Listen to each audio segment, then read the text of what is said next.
Hello, this is Greg, back in my office again with you at Woodland Baptist Church. It was great to have so many of you with us last week for our first video feed of a sermon.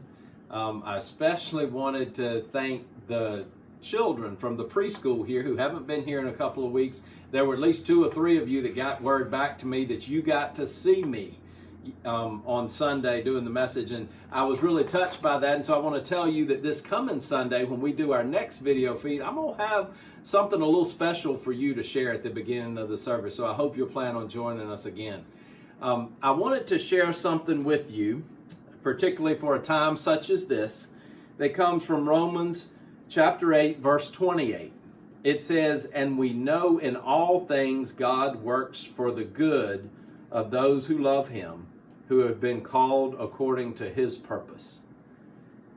This is a scripture that many of us are holding on to right now in this time when we're facing the challenges of the virus that's out there and just all that goes along with that. Many people being out of work, others just not being able to get access to things that they're used to having, and then our schedules being so different. But God promises here in his word, he says that all things will work for the good of those who love him. And I have seen that. I have seen that in an individual's life. I've seen that in my life. And I wanted to share just one quick instance of how God has taken care of our church in this way, in a way that honors this scripture. You see, one of the things we try to do each year is have our floors stripped and waxed, and it's not a cheap thing for us to be able to do that, and we had that scheduled for us to be able to do that this year. I ended up contacting the guy that does that for us, who is also the one that owns the company that's responsible for the custodians that clean our church, and told him I just didn't know if we were going to be able to do that, or at least do it in the way that we typically do it this year. And he said, "You know, Greg, I'm going to go ahead and do that and do it for the church at no cost this year." I was blown away. That's several $1,000s that it usually costs us to be able to get that done as a church. Well, he agreed to do that. I told people, and like many other churches, that happened. We were very thankful for it. But then we continued to have discussions about what we might need to do at a time when we're not meeting. We know income is probably going to be less. We're thankful that people that are giving. I want to say many of you have seen fit, even in this past week when we weren't there, you made sure you got your tithe checks in, and we're so thankful for that and appreciate that. But we know that some people that can't, and so we're trying to figure out how to manage financially.